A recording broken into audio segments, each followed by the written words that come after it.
The gravel crunched under the tires of the aging truck as Elias Miller crossed the invisible line where the county road ended and the shadows of the Appalachian Hollow began. It was a place where the sun seemed to lose its strength, filtered through a canopy of hemlock and ancient oak so dense that even at noon, the world felt like it was trapped in a permanent twilight. This was the Red River Valley, a jagged cut in the earth of Tennessee that held on to its secrets with a cold, damp grip. Elias hadn't stepped foot on this land in 15 years. He had spent his entire adult life trying to outrun the silence of the woods, moving to the loudest cities he could find, Nashville, then Chicago, then Atlanta.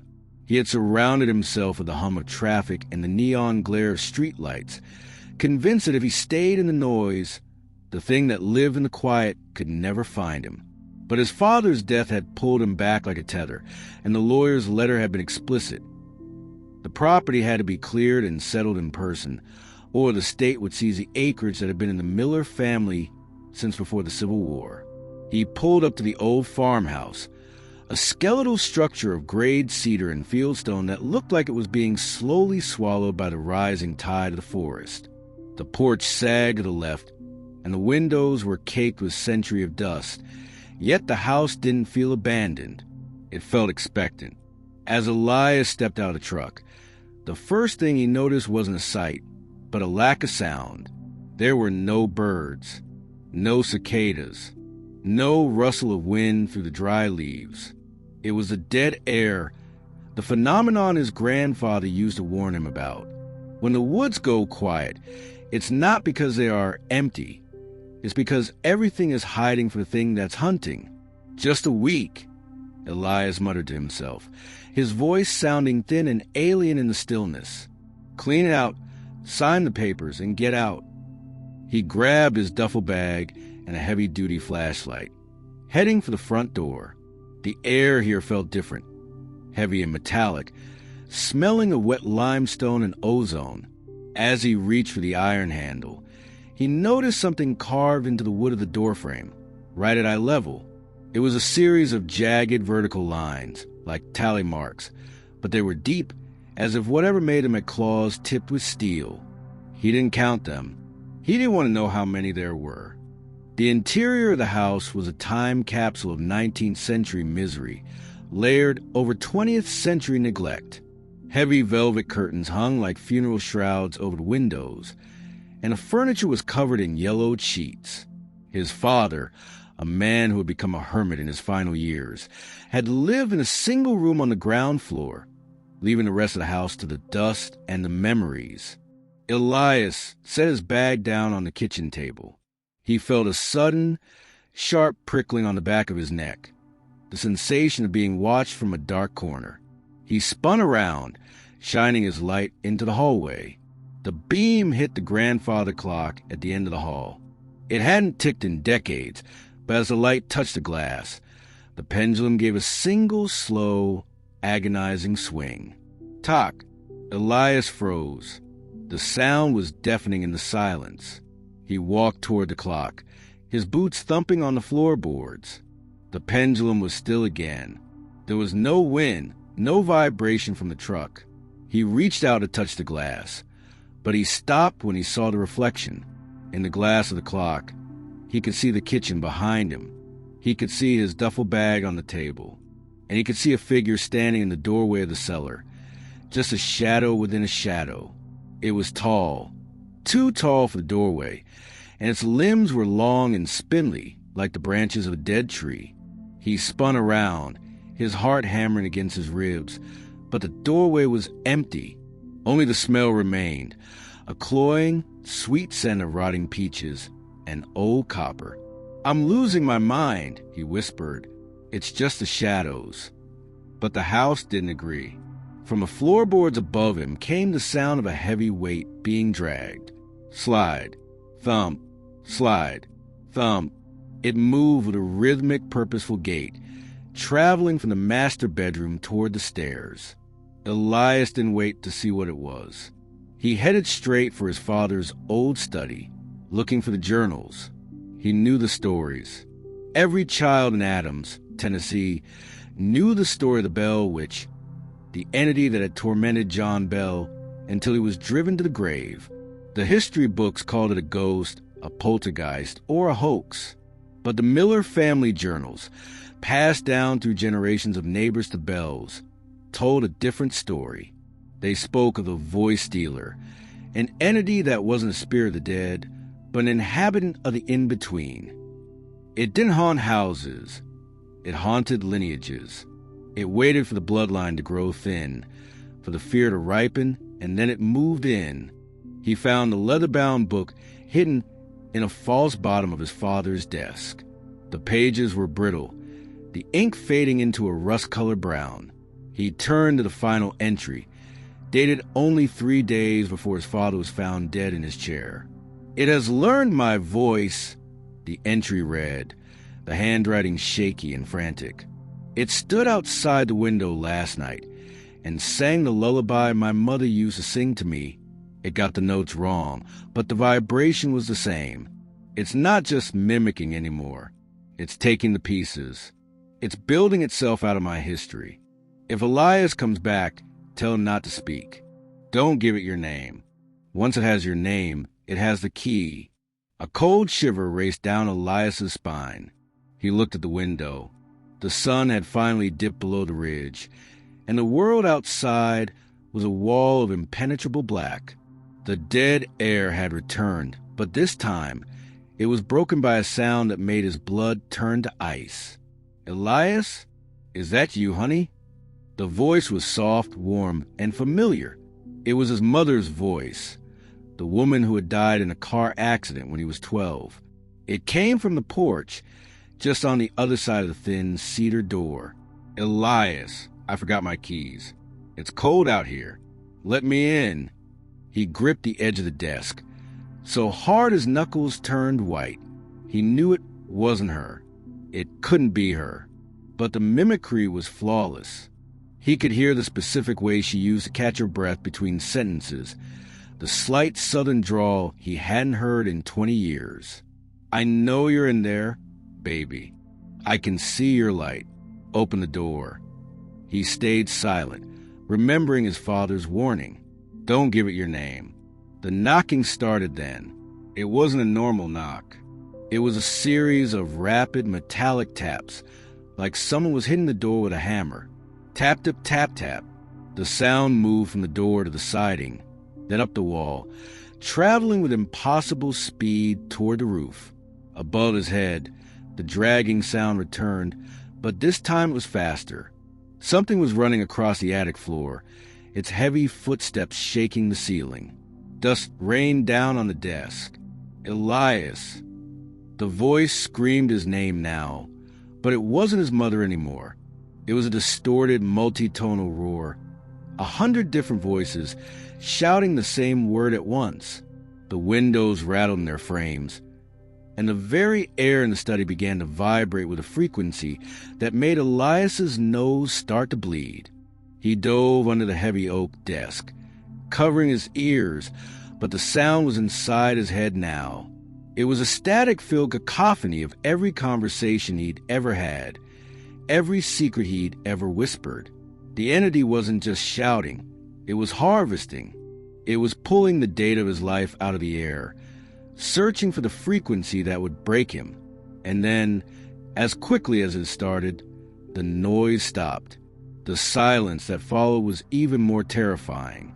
Elias waited, his breath coming in shallow gasps. He crawled out from under the desk, his flashlight beam shaking as he scanned the room. Everything looked the same, but the air felt empty, as if the oxygen had been vacuumed out. He looked at the door to the hallway. It was standing wide open. He didn't remember opening it. He walked to the doorway, his light cutting through the darkness of the hall. The grandfather clock was gone. Not knocked over, not moved, just gone. In its place was a pile of fine, white ash that smelled of burnt hair and old copper.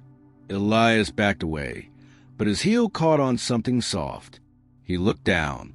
Lying on the floor was his own duffel bag, but it had been unzipped, and the clothes inside were shredded into ribbons.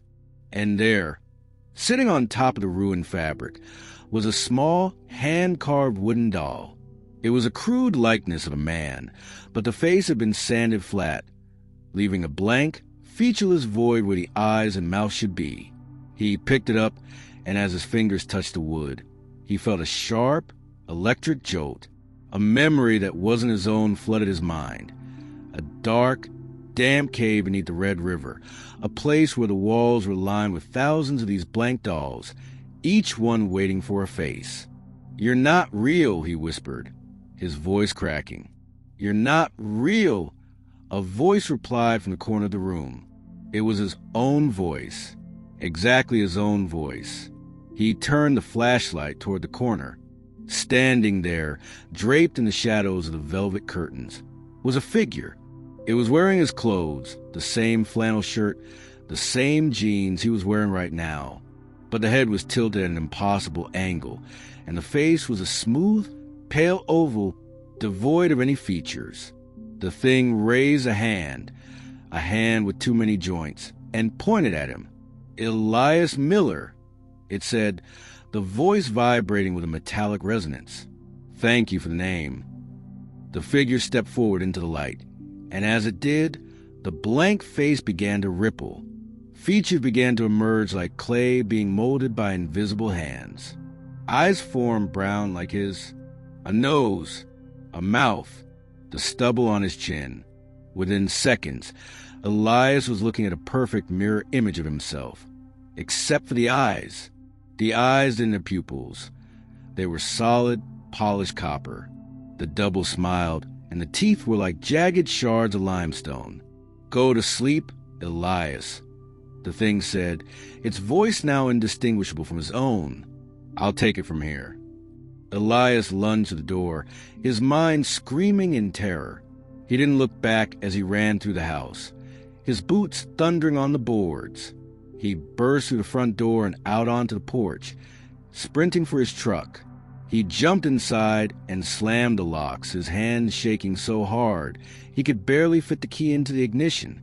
He turned the engine over, the roar of the motor feeling like a shield against the silence of the hollow. He threw the truck into reverse, the tires spinning on the gravel, and roared down the driveway. He didn't stop until he reached the main road, miles away from the Miller land. He pulled over under a buzzing street lamp, his chest heaving. He looked in the rear-view mirror, expecting to see a monster. He saw himself. But as he watched, his own reflection did something he didn't do. The reflection reached up and touched his throat, its fingers elongated and gray. It winked at him with a solid copper eye. Elias screamed and punched the mirror, shattering the glass. He drove until the sun came up, heading for the city, heading for the noise. But as he pulled into a gas station at dawn, the radio in his truck flickered to life. It wasn't playing music. It was playing a recording of his own voice. Over and over again, a loop of him talking to the lawyer on the phone 2 weeks ago.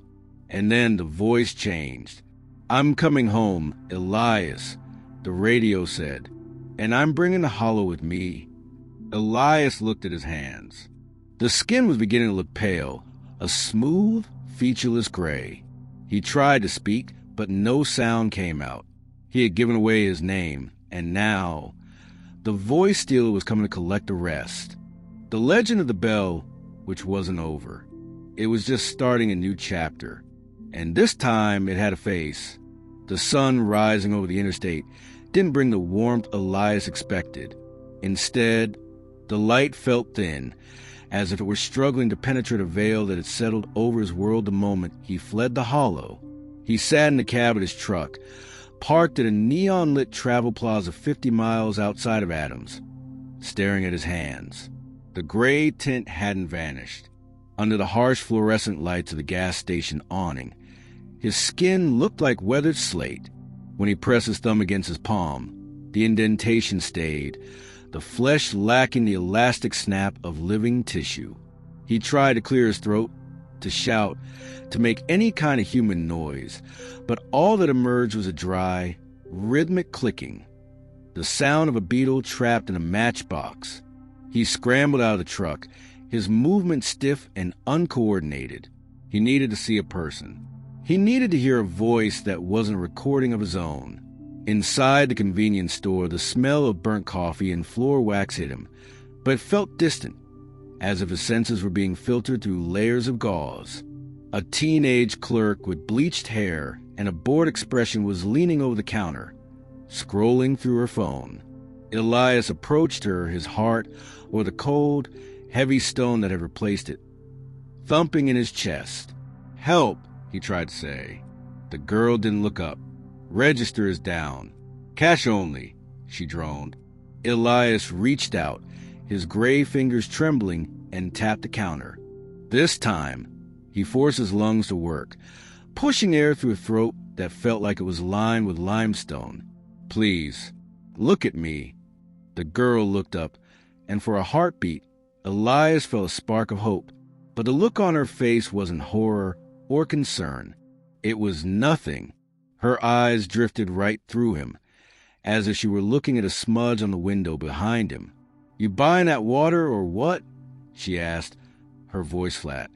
Elias realized with a jolt of terror that he was fading to the rest of the world. He was becoming part of the dead air. He was becoming the silence. The entity back at the farmhouse hadn't just stolen his face. It had stolen his presence in the physical world. He was being erased, one sense at a time. He backed away from the counter, stumbling into a rack of chips that didn't even crinkle when he hit it. He fled back to the truck, the door closing with a soundless thud. He caught a glimpse of himself in the side mirror, the one he hadn't shattered. His face was gone. Where his eyes and mouth should have been, there was only a smooth, pale expanse of gray skin. He was a wooden doll. He was the blank canvas. Panic, cold and sharp, finally broke through the numbness. He grabbed the leather-bound journal from the passenger seat. His father's shaky handwriting was the only thing that felt real anymore. He flipped past the warnings, past the descriptions of the voice dealer, searching for a way back. The entity cannot exist without a tether. His father had written in an entry from 10 years ago. It is a creature of reflection. It requires a witness to solidify its form. If it takes your face, it must remain within the boundaries of the land where the trade was made, unless it can convince you to leave. If you flee, you carry the hollow with you. The only way to break the mirror is to return to the source, the Bell Cave, where the first voice was stolen. Elias gripped the steering wheel. He had fled to save himself, but in doing so, he had completed the ritual. He had carried the infection out into the world. If he didn't go back, he would eventually become nothing more than a shadow, while the thing wearing his skin walked into his life in Atlanta, took his job, hugged his sister, and spread the rot further. He shifted the truck into gear. He wasn't heading for the city anymore. He was heading back into the dark. The drive back to Adams felt like traveling backward through time. The further he got from the interstate, the more the modern world seemed to peel away. The radio in the truck stopped playing his recorded voice and began playing the sound of a woman crying, a low, melodic sobbing that synced perfectly with the beat of his windshield wipers. As he crossed the Red River Bridge, the truck's engine began to sputter. The headlights dimmed to a dull orange, then died completely. The truck rolled to a stop exactly at the gates of the Miller estate. The woods were waiting for him. He stepped out into the dark. The dead air was so thick now he could taste it, a flavor of copper and wet earth. He didn't need a flashlight. His eyes, though invisible on the outside, were beginning to see the world in a strange, inverted spectrum. The trees weren't black. They were a glowing, sickly white, and the ground beneath his feet pulsed with veins of dark energy that led toward the ridge. He followed the veins. The Bell Cave was a jagged wound in the side of a limestone bluff, hidden behind a curtain of tangled briars. Legend said that the entity had been chased here by a lynch mob in the 1820s, only for men to emerge hours later, unable to remember their own names. Elias pushed through the thorns, his gray skin not even bleeding when the barbs caught him. He stepped into the mouth of the cave. The air inside was warmer than the night air, humming with a low-frequency vibration that made his bones ache. "I'm here," he thought, since he could no longer speak. "We know," 1,000 voices whispered back. The walls of the cave were lined with the wooden dolls he had seen in the house, but these were larger, life-size, and they weren't blank. They were wearing the faces of people from the town, the postman, the sheriff, the waitress from the diner. Their wooden eyes followed him as he moved deeper into the cavern. In the center of the main chamber, sitting on a throne of twisted cedar roots, was his double. The other Elias looked perfect. He was wearing the flannel shirt, but it looked cleaner, newer. His skin was tan and healthy. He was eating an apple, the crunch of fruit sounding unnaturally loud in the cave. "You're late," the double said, tossing the core into the darkness. "I was just about to head to Atlanta. Your sister called. She's worried about you. I told her I'd be home by dinner." Elias felt a surge of rage. He lunged at the double, his gray, multi-jointed fingers reaching for the thing's throat, but his hands passed right through the double's chest as if he were grabbing smoke. The double laughed, a sound that was a perfect replica of Elias's own laugh. "You can't touch me, Elias. I am the version of you that the world remembers. You are just a version that the land forgot." The double stood up and walked toward him, his boots clicking firmly on the stone floor. He leaned in close, his copper eyes shimmering with a cruel light. "Do you know why the bell which never left?" the double whispered. "Because she realized that people don't actually want the truth. They want a version of the truth that's easy to live with. I'm easier than you, Elias. I don't have your trauma. I don't have your fear of the dark. I'm the perfect miller."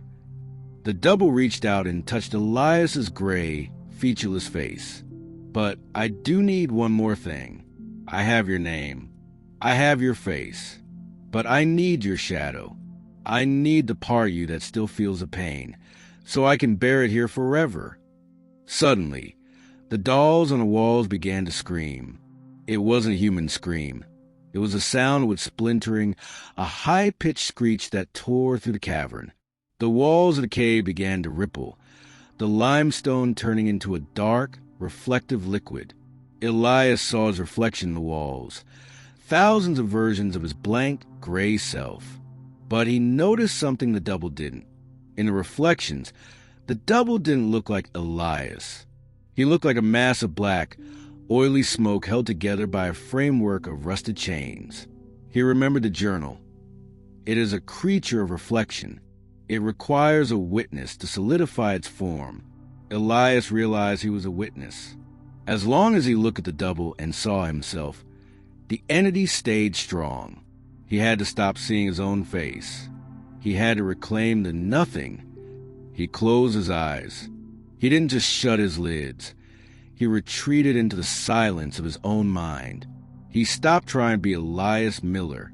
He stopped trying to feel his skin or hear the voices. He became the dead air. The screaming of the dolls intensified, then turned into a sound of frustration.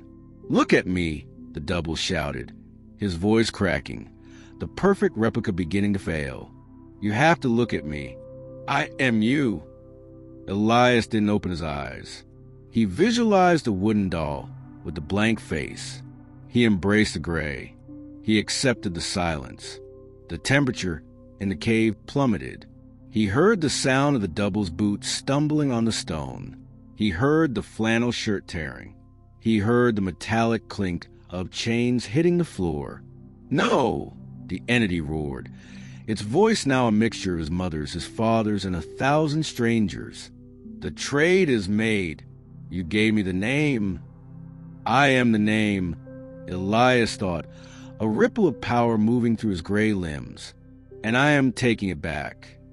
He reached out, not with his hands, but with his presence.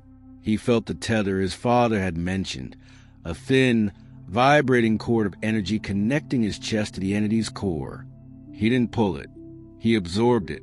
The cavern exploded in a flash of copper light. Elias fell to the floor, the sensation of cold stone hitting his knees. He gasped, and for the first time in hours, air rushed into his lungs. He felt the sting of a scrape on his hand. He felt the warmth of his own blood. He opened his eyes. The cave was empty. The cedar throne was gone. The dolls on the walls were just rotting pieces of wood, their faces carved by time and decay. Not magic. He looked at his hands. They were pink. The gray was gone. He touched his face, feeling the stubble, the sweat, and the tears. He was back, but as he stood up to leave, he saw something lying in the dust where the entity had stood. It was his truck keys, and beside them, a small, polished piece of copper, shaped like a human tongue. He picked up the keys and the copper, heading out of the cave and back into the night. The woods were still quiet, but it was a natural quiet now. The dead air had lifted. He walked back to his truck, the engine starting on the first try. He drove out of the hollow, the sun finally beginning to crest the horizon for real this time. He didn't look in the rear-view mirror until he reached the highway. He saw himself, just himself, tired, battered, but real. He drove back to the city, back to the noise. He went to his sister's house, hugged her, and told her he had settled the estate. He went back to his job. He lived his life. But every now and then, when he's in a quiet room, Elias feels a sudden, sharp chill. He'll look at a mirror, and for a split second, his reflection won't wink or smile. It will just be a blank, gray oval. And sometimes, his phone will ring, and the caller ID will show his own number. When he answers, there's no voice on the other end, just the sound of a heavy metal chain being dragged through dry leaves. The bell, which didn't want his life. She wanted a way out. And Elias realizes now that while he took his face back, he left something else behind in that cave. He left a part of him that knew how to be afraid. And something in the hollow is still wearing it. The transition from the rural silence of the Red River Valley to the electric hum of Atlanta should have felt like a homecoming. But as Elias Miller navigated the gridlock of the downtown connector, the city felt like a frantic, desperate machine. He had spent the last week surrounding himself with the most aggressive noise he could find. The roar of the subway, the clatter of crowded diners, and the constant, mindless chatter of the television. He believed that if he kept the world loud enough, the hollow couldn't find a place to settle. But the silence wasn't a distance. It was a frequency, and Elias was starting to realize he was still tuned to it. He sat in his apartment on the 22nd floor, the floor-to-ceiling glass offering a panoramic view of the city's glowing arteries. He held the small, copper-shaped tongue he had found in the cave, rolling it between his thumb and forefinger. It felt warm, feverish, even since he'd returned. His own voice felt like it was borrowed. When he spoke to his sister, Sarah, on the phone, he found himself rehearsing his sentences, testing the weight of the words before letting them leave his mouth, terrified that if he slipped, the metallic resonance of the other would bleed through. His reflection in the window was stable, but the city around it was starting to thin. Occasionally, out of the corner of his eye, he would see a pedestrian on the street below stop dead in their tracks, their head tilting at that impossible, disjointed angle. When he looked directly at them, they were gone, replaced by the blur of moving traffic. The first real crack in his new reality appeared on a Tuesday. Elias was at his office, a high-end architectural firm where the walls were made of sound-dampened glass, and the floors were covered in thick, expensive carpet. He was reviewing site plans for a new development when his desk phone rang. The internal caller ID displayed the name of his business partner, Marcus, whose office was just 30 feet down the hall. Elias picked up. "Hey, Marcus, you got those elevations?" There was no answer, only the sound of rhythmic, heavy breathing. Huff, click, huff. It sounded like someone was trying to breathe through a wet cloth. "Marcus, Elias," the voice whispered. It was his own voice, not the one he had now, but the younger, more confident version from his 20s. Do you remember the summer at the lake? Before the water took the color out of the world. Elias felt the air in his cubicle turn ice cold. Who is this? It's a beautiful night for a walk, isn't it, Dad? The voice replied, quoting the entity from a farmhouse. The line went dead. Elias stood up, his chair clattering against a glass partition. He looked toward Marcus's office. His partner was sitting at his desk, head down, focused on his computer. Elias walked down the hall, his heart knocking against his ribs like a trapped bird. He pushed the door open. Marcus, did you just call me? Marcus looked up, adjusting his glasses. He looked perfectly normal, but there was a strange, dull quality to his eyes, like the polish had been rubbed off the corneas. Call you? No. I've been on a conference call with the Beijing team for 20 minutes. You okay, Elias? You look like you're seeing ghosts. I thought I heard the phone. Elias stammered. He looked at Marcus's desk. There was no phone there, only a flat, gray piece of slate where the handset should have been. He blinked, and the phone was back, a standard black Cisco unit. But Marcus wasn't looking at him anymore. He was looking at the window behind Elias, his mouth slightly agape. Is that a friend of yours? Marcus asked, pointing. Elias turned. Outside the 22nd floor window, standing on a ledge that didn't exist, was a figure. It was draped in a tattered flannel shirt that Elias had thrown away in Tennessee. The face was the same blank, gray oval he had seen in the hollow, but was pressing itself against the glass, the featureless skin flattening against the pane like soft clay. As Elias watched, a mouth began to form, not by growing lips, but by the skin simply tearing open in a jagged, horizontal line. Open the window. The thing's voice vibrated through the glass, more feeling in Elias's teeth than a sound in the air. Elias grabbed a heavy glass award from Marcus's desk and hurled it at the window. The award shattered against a reinforced safety glass, but the figure didn't flinch. It simply raised a long, gray finger and traced a symbol on the outside of the pane, a circle with a vertical line through it, the mark of the bell. Then it let go. Elias watched in horror as the figure tumbled backward into the abyss of the city streets. He waited for the scream, for the sound of the impact, for the crowd to gather, but there was nothing. The traffic continued to flow. The pedestrians kept walking. The figure didn't hit the ground.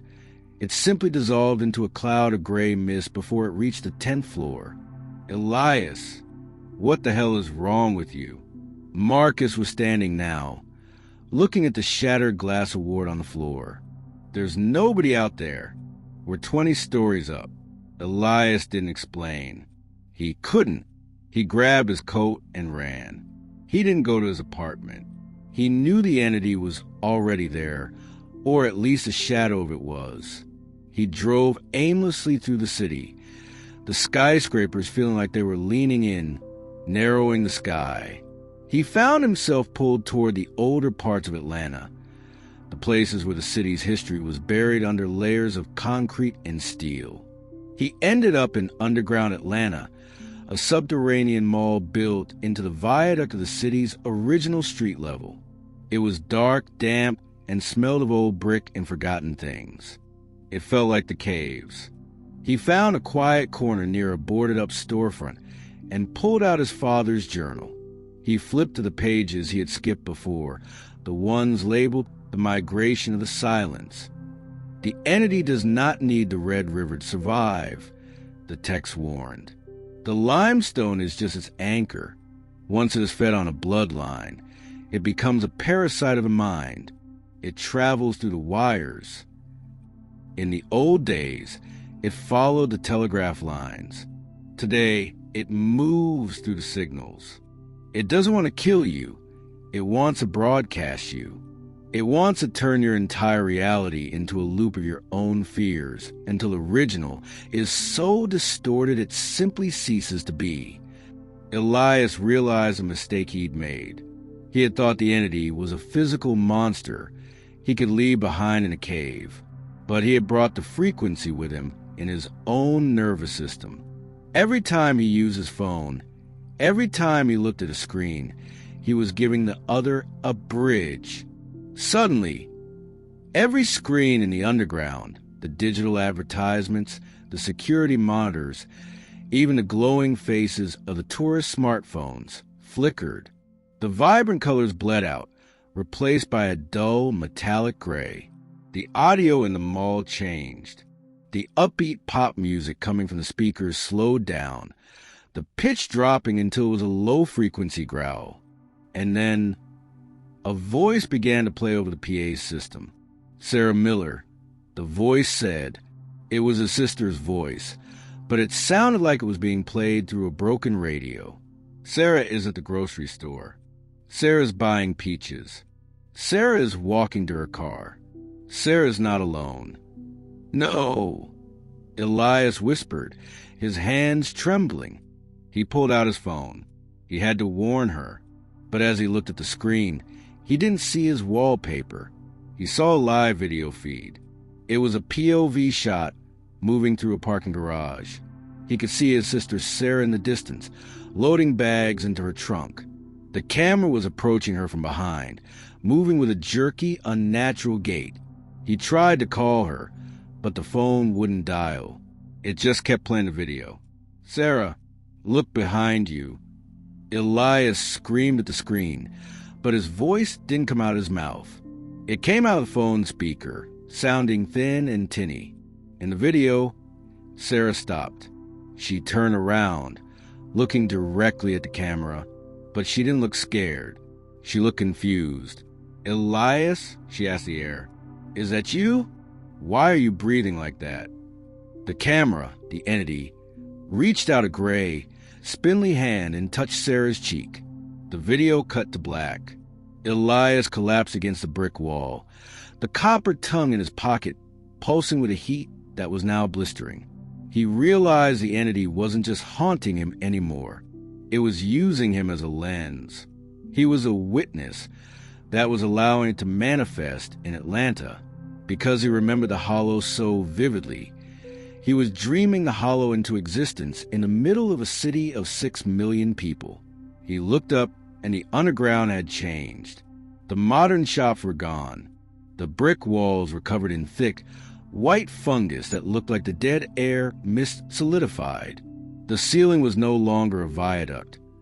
It was a jagged limestone vault. The city was being overwritten. "You have to stop," Elias sobbed, his eyes burning. "Take me. Just leave her alone." A figure stepped out from behind a pillar. It wasn't the blank-faced monster this time. It was a man in a well-tailored suit. He looked exactly like Elias, but his hair was perfectly styled, his teeth were blindingly white, and his eyes were solid, polished copper. "I don't want to take you, Elias," the suit-wearing double said, his voice smooth and professional. "I want to be you, and I'm doing a much better job of it. Don't you think? I haven't cried once today. I haven't looked at a single old journal. I'm already the vice president of the firm. I've already convinced Sarah that you're having a nervous breakdown and that I should handle the family affairs." The double walked closer, his presence radiating a cold, magnetic pull. "The city is so much louder than the hollow, Elias. There's so much more data to harvest, so many more voices to steal. Why settle for one farmhouse when I can have a metropolis?" The double reached into his pocket and pulled out a smartphone. He turned the screen toward Elias. It showed a map of Atlanta, but the streets were being replaced by the jagged tally marks Elias had seen on the farmhouse door. Thousands of them. "I'm not a witch, and I'm not a ghost," the double said, his grin widening. "I'm a system update, and you're the legacy software that's about to be deleted." Elias felt his skin begin to gray again. The limestone walls of the new Atlanta began to close in. He could hear the city above him, the horns, the sirens, but they were growing faint, like a memory fading into the distance. He gripped the copper tongue in his pocket until it sliced into his palm. The pain was sharp, A jolt of reality in the digital hallucination. The source, Elias whispered, remembering his father's notes. The source is in the cave. It's the voice. He looked at the double, not with fear, but with a cold, analytical focus. He realized that the double wasn't a separate being. It was a reflection of his own guilt, his own desire to be perfect, to be clean of his family's dark history. "You're not a system update," Elias said, his voice regaining its natural weight. "You're an echo, and echoes eventually die out." Elias didn't run this time. He sat down on the damp floor of the underground, closed his eyes, and began to do something the entity couldn't understand. He began to hum, not a song, but a single discordant note, a vibration that didn't fit the city or the cave. It was the sound of his father's old grandfather clock. Tock, tock, tock. The double's face began to flicker. The suit turned into gray rags. The copper eyes dimmed. "Stop that," the entity growled, its voice losing its polished edge. "That's not your voice. That's a machine." "It's a memory," Elias replied, the note growing louder, vibrating in his chest. "And memories belong to me." The underground began to shake. The limestone walls cracked, revealing the red brick beneath. The white fungus withered and turned to dust. The double screamed, a sound of 100 voices being shredded at once, and vanished into the shadows. Elias opened his eyes. He was back in the underground. The lights were on. The tourists were walking by, complaining about the humidity. His phone was in his hand, showing a missed call from Sarah. He called her immediately. "Elias? Oh my God, I've been trying to reach you," she said, sounding perfectly normal. "I just had the weirdest thing happen at the store. I thought I saw you stand in the parking lot, but when I called your name, the person just walked away. You okay?" "I'm fine, Sarah," Elias said, his voice thick with relief. "I'm coming over. We need to talk. About the land. About everything." He walked out of the underground and into the Atlanta night. The city was still loud, still frantic, still bright. But as he passed a shop window, he stopped. His reflection was there. It looked like him, but in the background, standing among the mannequins, was a small wooden doll with a blank face. It wasn't moving. It was just waiting. Elias didn't break the glass. He just kept walking. He knew the great quiet was still out there, lurking in the signals, waiting for the next person to give a name. He hadn't deleted the entity. He had just pushed it back into the noise. But as he reached his car, he noticed a single, jagged tally mark scratched into the pane of the driver's side door. 1. The harvest in the city had only just begun.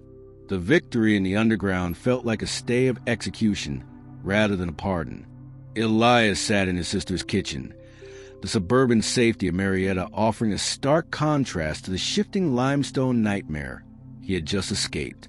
Sarah was busy at the stove, the comforting clatter of pans and the smell of sautéing onions filling the room.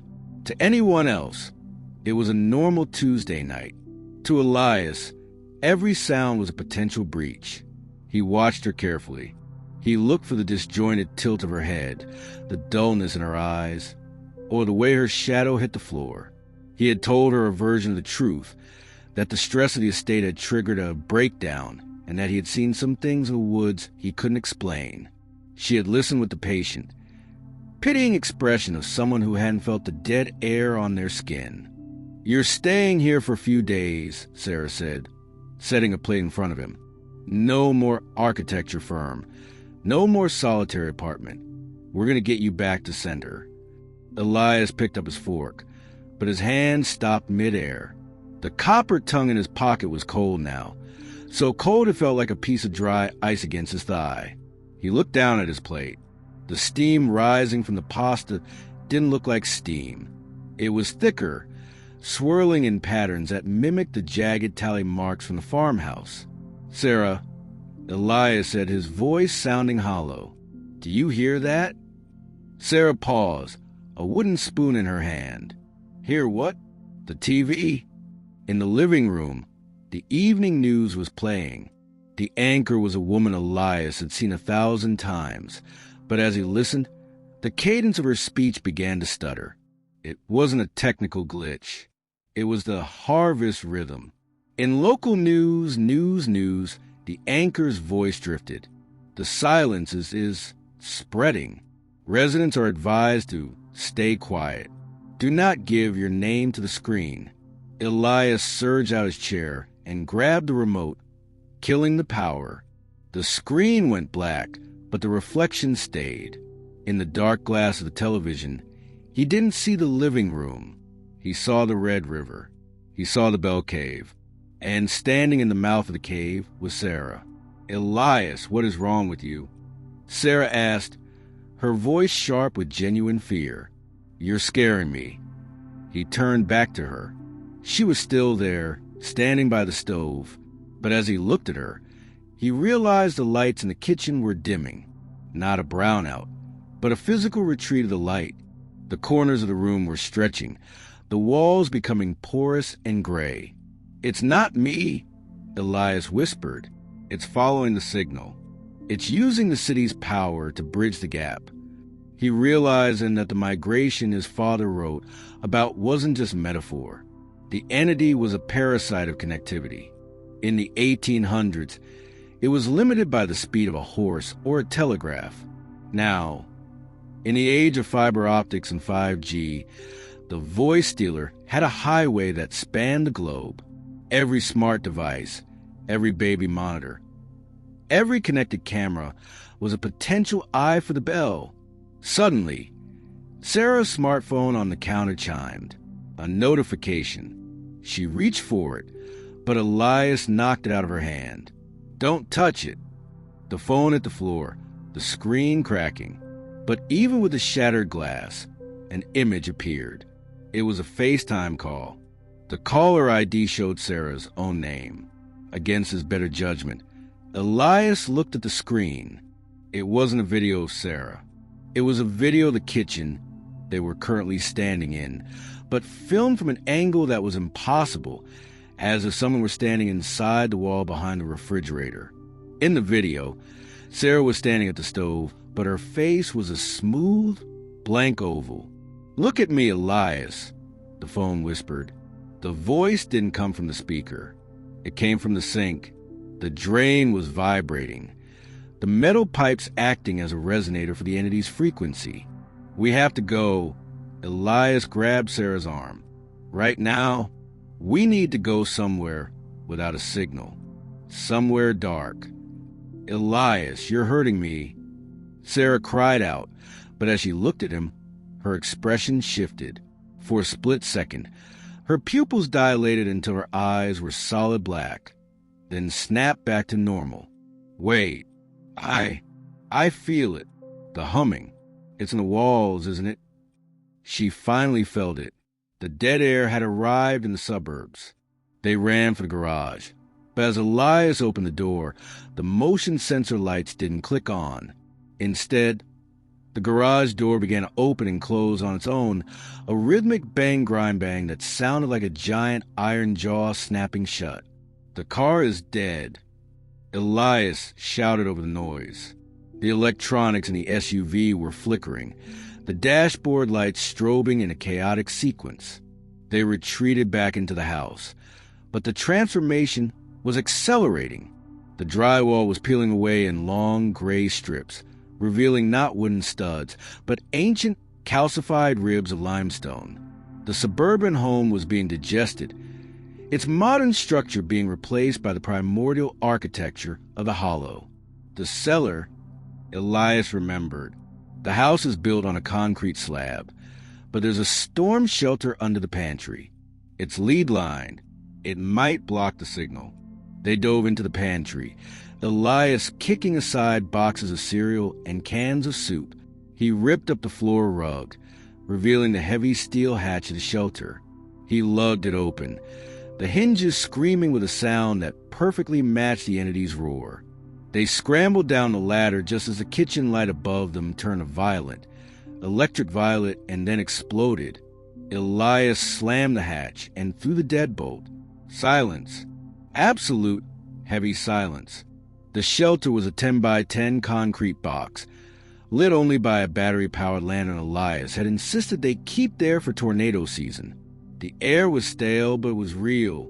The metallic taste was gone. Sarah sat on a crate of bottled water, her head in her hands. What is this, Elias? Really, no more metaphors. What is happening to us? Elias sat across from her, his back against the cold concrete. It's a creature that feeds on identity. It started with the Bells in the 1800s because they were the most visible family in the county. It feeds on how people see us. In the city, we're more visible than ever. Every data point, every social media post, every digital footprint, it's all just food for it. It's using our digital ghost to build a body. Then we just stay here, Sarah whispered. We stay in the dark until it leaves. It won't leave, Elias said, looking at the hatch. It's not just hunting us anymore. It's terraforming. It's turning the world into the cave so it can finally be the only voice left. As if in response, a sound began to echo through the steel hatch. Tap, tap, tap, tap. It was the same metallic tapping from a farmhouse. It moved across the top of the hatch, searching for a gap, a seam, a weakness. Elias? A voice called from above. It was Sarah's voice. But Sarah was sitting right in front of him. The voice above sounded desperate, weeping. Elias, please help me. I'm trapped in the kitchen. Something is in the pantry with me. Please open the door. Sarah looked at the hatch, her eyes wide with terror. That sounds exactly like me when I was a little girl, when I got locked in the attic. Don't listen, Elias warned. It's digging through your memories. It's looking for the one that hurts the most. The tapping stopped. Then a new sound began. The sound of a heavy metal chain being dragged across the kitchen floor. Clink, slide, clink. Suddenly, the battery-powered lantern in the center of the room began to flicker. No, Elias groaned. There's no signal here. It shouldn't be able to reach us. He looked at the lantern. It wasn't the battery failing. The light itself was being pulled toward the corner of the room. The shadows were lengthening, detaching themselves from the walls and pooling in the center of the floor. From the pool of shadow, a figure began to rise. It didn't have a face yet, but it was wearing the same dress Sarah had been wearing when she was 6 years old. The figure raised a hand, a gray, spindly hand, and pointed at Sarah. I remember the attic, the child thing said. Its voice was a distorted, slowed-down version of Sarah's current voice. It was dark. It was quiet, just like this. The creature wasn't coming from the outside. It was coming from them. Elias realized the ultimate horror of the migration. The entity didn't need a 5G tower or a smartphone if it had already planted the seed in their minds. They were the transmitters. Their own trauma, their own memories were the broadcast towers. Sarah, look at me, Elias shouted, grabbing her shoulders. Don't look at it. If you give it your attention, you give it your reality. But Sarah was mesmerized. The child thing was stepping closer, its face beginning to ripple, a small, childish nose and mouth forming under the gray skin. It's okay, Sarah, the creature said. I'll take the memory. I'll take the fear. You won't have to remember the attic anymore. You won't have to remember anything. The child thing reached out to touch Sarah's forehead. Elias knew he had seconds. He reached into his pocket and pulled out the copper tongue. He didn't know if it was a weapon or a tool, but it was the only thing that belonged to the other world. He didn't stab the creature. He didn't think it would work. Instead, he jammed the copper tongue into the lantern's glass housing, directly into the light source. The copper acted as a chaotic conductor. The lantern didn't just break. It flared with a blinding, white-hot intensity, a short circuit of reality. The copper began to vibrate, emitting a high-frequency shriek that tore through the shelter. The child thing recoiled, its form dissolving back into smoke as the frequency of the copper disrupted its manifestation. The shadow on the floor snapped back to wall. The lantern exploded, plunging them into total darkness. In the blackness, Elias could hear the entity above the hatch screaming, a sound of 1,000 voices being forced into a single, agonizing note. The house above them seemed to groan, the limestone cracking, the modern world fighting to reassert itself. Then silence, a real, deep, suburban silence. Elias waited, his heart thundering. He reached out and found Sarah's hand. It was warm. It was shaking. "Is it gone?" she whispered. "For now," Elias said, "but we can't stay here, and we can't go back to our lives. The migration has started, Sarah. Atlanta isn't safe. Nowhere with a wire is safe." He stood up and pushed against the hatch. It was heavy, but it moved. As he climbed out into the pantry, he saw the kitchen. The limestone was gone, but the room was a wreck. The appliances were melted, the walls scorched. And there on the kitchen table sat a small wooden doll with Sarah's face perfectly carved into it. Beside it was a second doll, Elias's doll, and a third, a blank one. Elias looked out the kitchen window. The lights in the neighborhood were still on, but they were flickering in a synchronized pattern. Every house in the cul-de-sac was strobing. Tap, tap, tap, tap.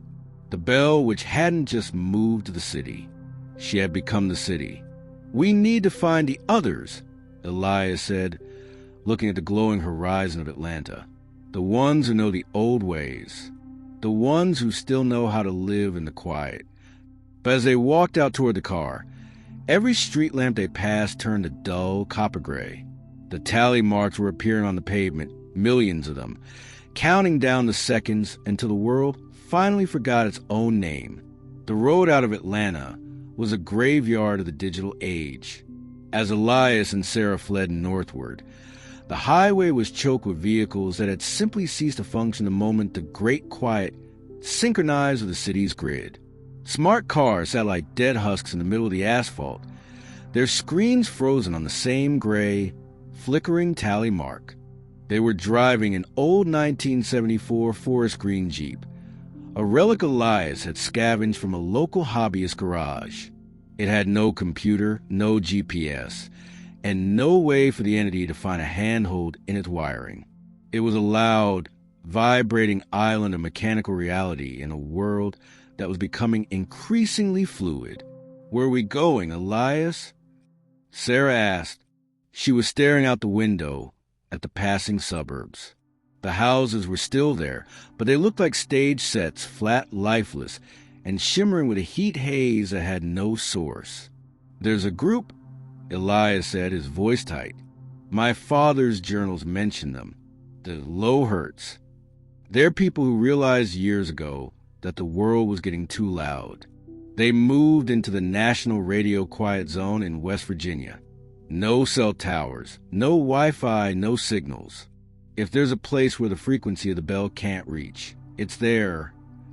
As they crossed the state line, the atmosphere changed. The sky wasn't blue anymore. It was the color of a bruised plum, heavy with the weight of unspent static. The further they got from the major cities, the more the terraforming became apparent. The trees along the Blue Ridge Mountains were turning into calcified pillars of gray stone, their leaves replaced by jagged shards of limestone that rattled in the wind like bone chimes. The entity wasn't just following them, it was moving ahead of them. Every few miles, they passed a person standing on the shoulder of the road. These were the echoes, people who had been caught in the broadcast. They stood perfectly still, their faces smoothed over like worn coins, staring toward the north. They weren't dead, but they weren't there. They were acting as organic signal boosters, their bodies vibrating with the low hum of the bell. "Don't look at them," Elias warned as they passed a group of children standing in a circle, their heads tilted in unison. If you acknowledged them, you joined the network.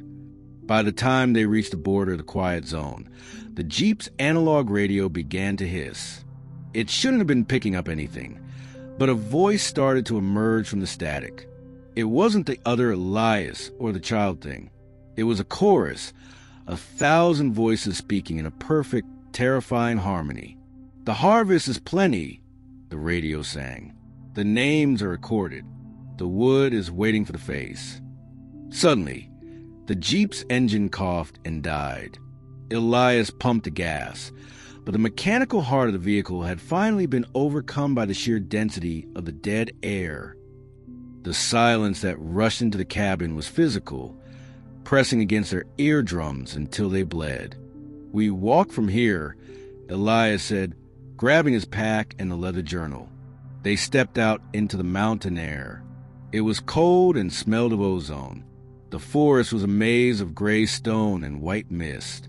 As they climbed toward the ridge where the Lowhurst community was supposed to be, the ground began to vibrate. Tock, tock, tock. It wasn't a clock this time. It was the sound of the mountains themselves. The limestone strata beneath their feet were pulsing, acting as a giant subterranean speaker. The entity was using the very geology of the Appalachians to broadcast its final message. They reached the summit and saw it. A small valley hidden between two jagged peaks. There were no lights, no wires, and no modern structures. Just a cluster of stone huts and canvas tents. This was the last silence. As they descended into the valley, they were met by men and women dressed in heavy wool and hides. They didn't speak. They communicated in a complex system of hand signals and rhythmic taps on wooden blocks. At the center of the village stood an old man with a long, white beard and eyes that had been intentionally blinded, scarred over with silver. He stepped forward and placed a hand on Elias's chest. He didn't use a voice. He used a small handheld chalkboard. "You brought the echo," he wrote. "We had nowhere else to go," Elias said. His voice sounded like a gunshot in the quiet. The old man shook his head and pointed toward the ridge they had just crossed. Standing on the horizon were the echoes, hundreds of them, their blank faces glowing with a faint copper light. They were standing in a line, creating a human circuit that stretched all the way back to Atlanta. The quiet zone hadn't blocked the signal. It had just created a vacuum that the entity was now rushing to fill. The source, Elias whispered, turned to the old man. "My father said the source was the voice. How do we kill a voice that has 1,000,000 mouths?" The old man erased the board and wrote a single word: resonance. He led them to a deep pit in the center of the village. At the bottom of the pit was a massive bell, cast not from bronze, but from raw, unrefined copper, the same copper the Mishabeshu had harvested from the Great Lakes. It was covered in the same jagged tally marks Elias had seen in the hollow. The bell was not made by the witch, the old man wrote. The bell is the prison. She was the first tongue. If we ring the copper, we shatter the broadcast. But there was a catch. To ring a bell of that size without a mechanical striker, it required a human sacrifice. Someone to stand inside the bell and scream at the exact frequency of their own soul. The resonance would destroy the person, but the resulting vibration would send a kill code through the entire network of the Bell Witch. Elias looked at Sarah. He looked at the blank-faced echoes closing in on the valley. He looked at the gray, limestone world that was swallowing the earth. He knew he was the only one who could do it. He was the one who had given the entity his name. He was the one who had carried the frequency. He was original that the other was trying to replace. "I have to go down there," Elias said. "No, Elias. There has to be another way." Sarah grabbed his arm, her eyes filling with tears. "There isn't," Elias said, handing her the journal. "Keep the silence, Sarah. Tell them the stories. Make sure they never forget their names." He climbed down the ladder into the pit. The copper bell loomed over him, a dark, cold mountain of metal. He stepped inside the mouth of the bell. The air inside smelled of ancient earth and old blood. He closed his eyes. He didn't think of the monster.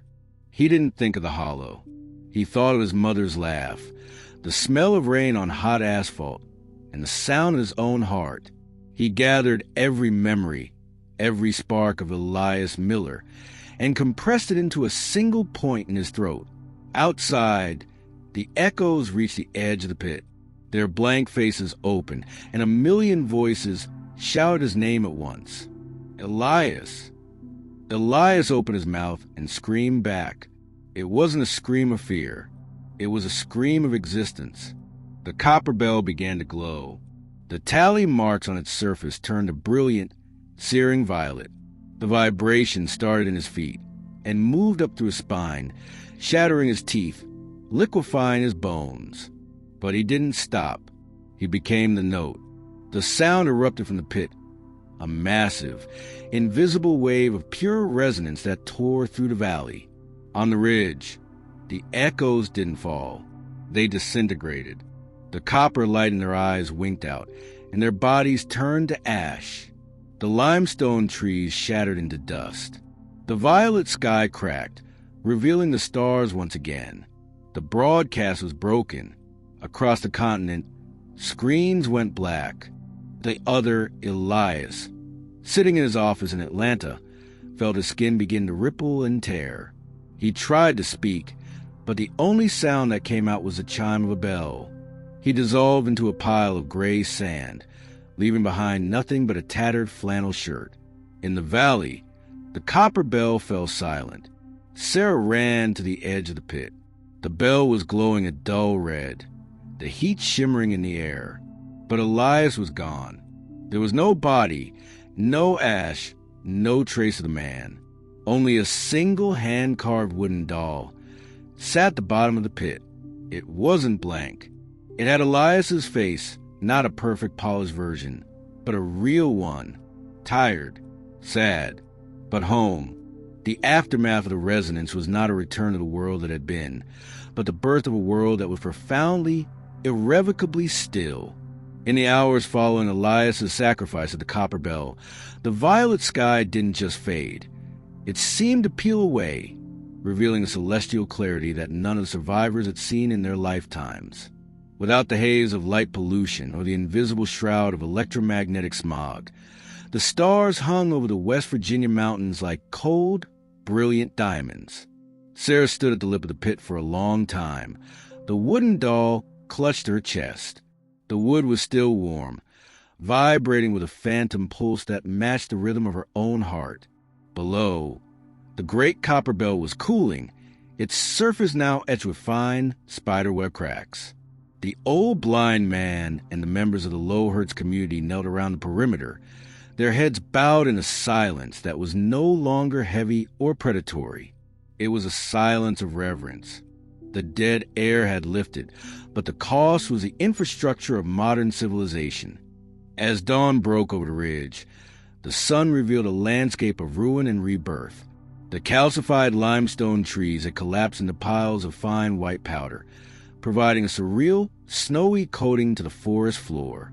From beneath the dust, the first green shoots of actual life were already beginning to push through, accelerated by the strange energy the resonance had left behind. "He's gone," Sarah whispered, her voice cracking the stillness. The old man stood and walked to her, placing a weather hand on her shoulder. He didn't use his chalkboard this time. He simply pointed toward the east, where the sun was beginning to touch the distant peaks. Sarah understood. The migration had been stopped, but the world was currently a disconnected void. Millions of people were waking up in cities without power, without communication, and without the digital identities they had spent decades constructing. They were blank dolls now, and without guidance, they would be vulnerable to the next shadow that learned how to mimic a voice. "We have to go back," Sarah said, looking at the small community. "Not to the way things were, but to the people. We have to teach them how to hold on to their names." The journey back to Atlanta took 3 weeks. Without the Jeep, which had been fused into a solid block of iron by the copper bell's final note, Sarah and a small group of the Lowhurt survivors traveled on foot and by horse. They moved like ghosts through a graveyard of the 21st century. The further they got from the mountains, the more they saw the scale of the Great Reset. 81 was a river of stalled steel. Thousands of cars sat in perfect, silent rows, their paint beginning to peel under the unshielded sun.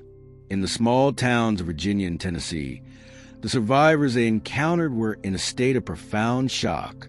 They sat on their porches, staring at their dead smartphones as if waiting for a miracle. They're waiting for the signal. One of the travelers, a woman named Hattie, remarked, "They don't know how to exist without the broadcast." Sarah would stop in every town. She would gather the people in the squares, far away from any remaining wires or towers. She would tell them the story of Elias Miller. She would tell them about the voice dealer and the importance of the great quiet. The machines didn't just break, she told a crowd in Knoxville. They were harvested. The thing that lived in your screens wasn't your friend. It was a mirror that wanted to be the original. If you want to stay real, you have to find a voice that doesn't need a speaker. You have to find the silence between your thoughts. By the time they reached the outskirts of Atlanta, the group had grown into a caravan of hundreds. They were the Unplugged, a new tribe of humanity that carried no electronics and spoke in low, deliberate tones. The city itself was a skeletal remains of its former glory.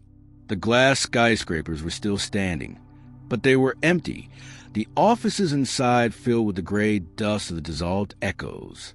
The streets were quiet. No sirens, no construction, no hum of the grid.